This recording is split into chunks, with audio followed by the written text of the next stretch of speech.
Hi, my name is Dr. John Douillard, and welcome to LifeSpa.com, where we prove ancient medical wisdom with modern science. And today, I want to talk about menopause, the overwhelming amount of concerns that women have with menopause. 75 to 85% of women have hot flashes and other concerns, including sleep and sweating and moodiness and all kinds of concerns regarding menopause, which should be a natural transition. In Ayurvedic medicine, it's considered to be a natural transition.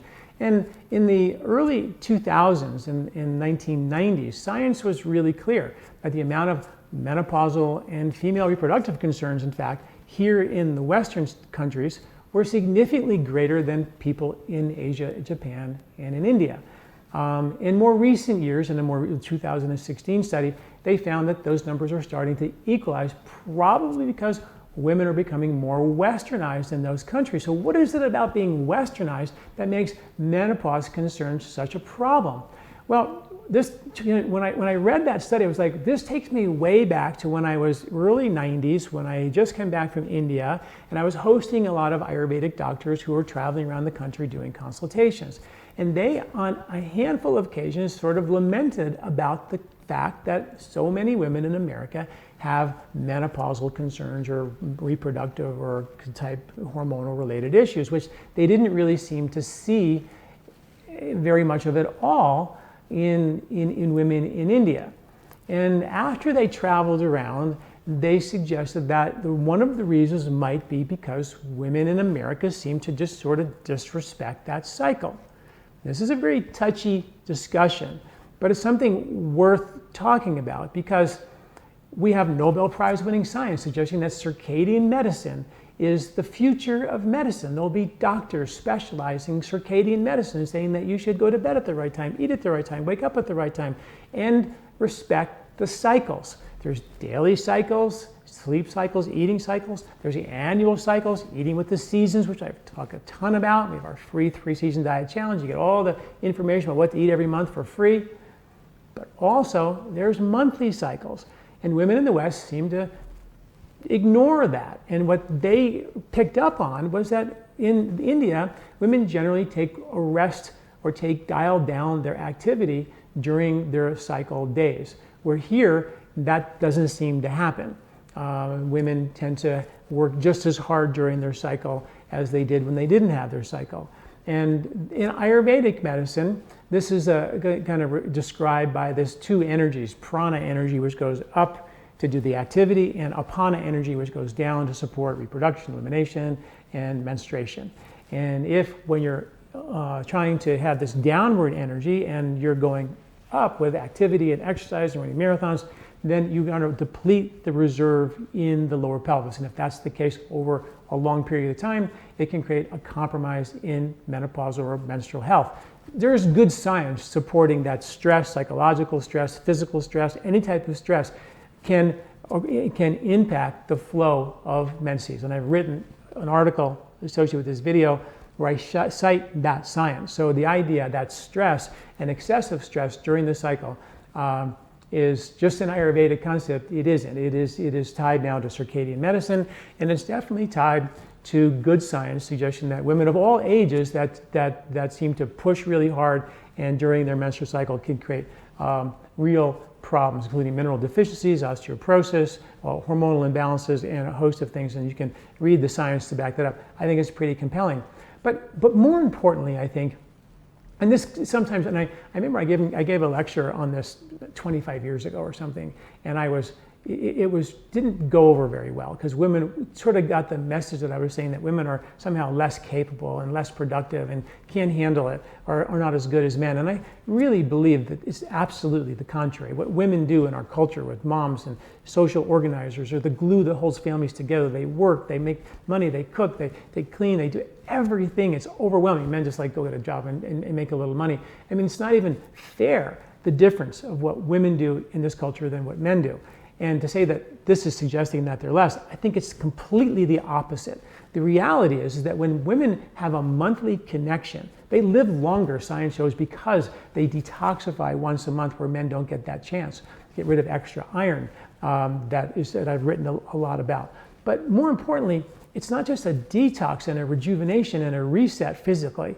It's a inward stroke where women kind of, if they respect that feeling of being a little bit more inward, introspective, introverted, it's like a pulling back of the bow and creating that silence. And the more still you hold the arrow, the more powerful the shot, the more direct the shot, the more transformational the shot. This is an aspect of the Veda. It's called Dhanurveda. Dhanurveda is the Veda, the transformation of the bow. And it's an analogy we use throughout Vedic science that when you pull back the bow, and women get to do it once a month, pull back the bow, become introspective, dip the cloth in the dye of their own consciousness, their own intuition, their own inner wisdom, and then they function and they act and they govern and they lead from that place of peace and calm. The bigger the calm, the more powerful the storm. This is the women's, I think, the secret weapon for longevity, secret weapon for leadership, secret weapon to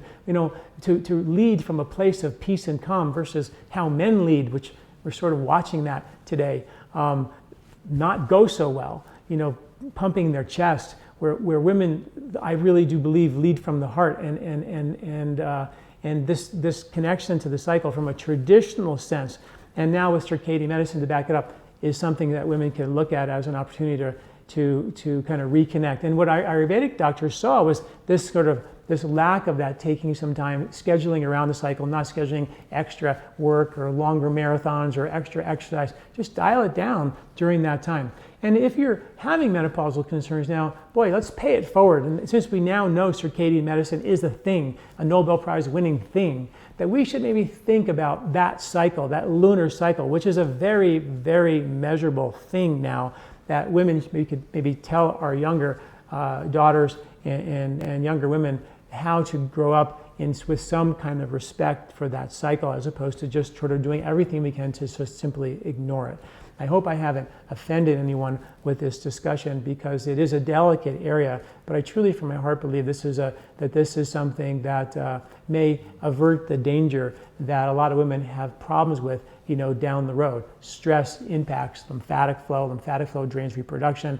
I've written so many articles about it may not be hormonal. These problems may be lymph, and lymph is related to stress, and you can dial it all back to lifestyle, diet, exercise, using tools like meditation, yoga, and breathing to still and create that eye of the storm and function from that place of peace and calm. And once a month, tap into that a little bit as opposed to pushing through it. It may deliver some amazing benefits. There are a handful of herbs that I use for supporting, menopausal health to sort of help correct some of the imbalances that are there. One of those is an herb called musta.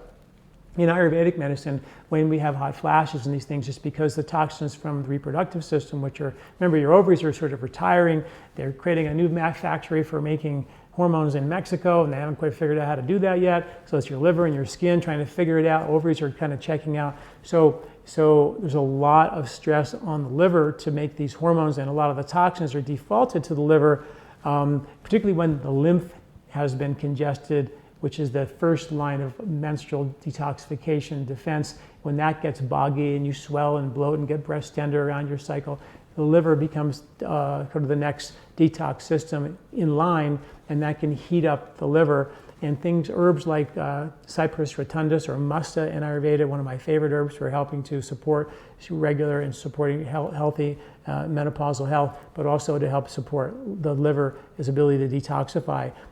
That's a really important thing as well. Of course, Shatavari, the herb that means a woman with 100 husbands, this is one of those herbs that are called Herbal Intelligence, where it has the ability to be estrogenic and the ability to be progesterogenic if needed, and it has this sort of intelligence to pull it off. It is the hormone herb that was used from women when they first start their cycle as adolescents, in adolescence, all the way till their menopausal years. So it's the one herb that was in place historically from the beginning to the end.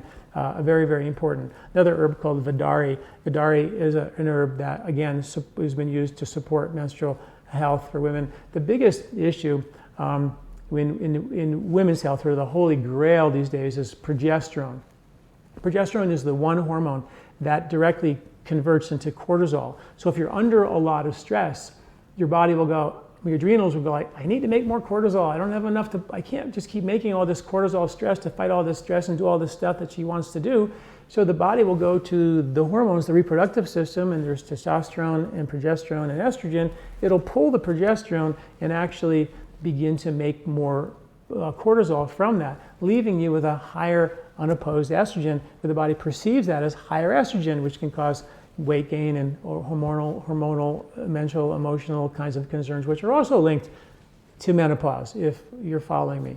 So a lot of times just giving progesterone is the great strategic for that and strategy for that, which does make sense. And a lot of the herbs are natural hormonal precursors for progesterone, including Vidari, which is in our menopause support formula, including wild yam extract, which is there as well.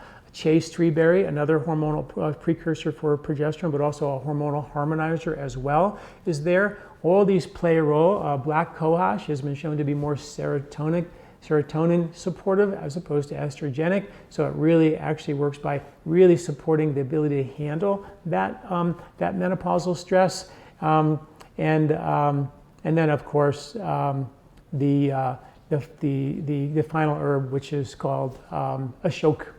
Ashok is one of the classic herbs used around menopause, and again, an herb that has herbal intelligence. It's been shown to be both estrogenic and progesterogenic, so it seems to do what Shatavari does, is bring that balance back for you. So you can read a ton more about the science in the article associated video on menopause, and also you can read the science when you read about the menopause support product, which is the one I use to bring these imbalances back. But the point of this lecture and this discussion today is really, why is it that Western women have more problems than Asian women, and now Asian women are becoming more westernized?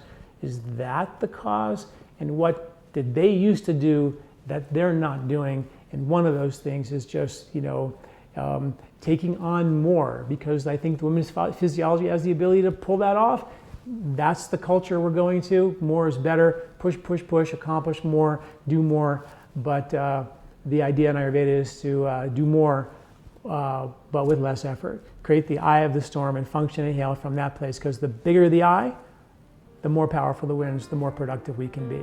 So when you put that equation into the woman's physiology, I think there's nothing stopping them. But respecting our circadian clocks, all of them, is so critically important, now Nobel Prize winning science, to support the health and longevity for all of us. Thanks for listening. I'm Dr. John Douillard. Do you like this video? Don't forget to subscribe and share. This recording is brought to you by LifeSpa, where ancient Ayurvedic wisdom meets modern science. Get access to free health video newsletters by Dr. John at LifeSpa.com. These statements have not been evaluated by the FDA. These products are not intended to diagnose, treat, cure, or prevent any disease.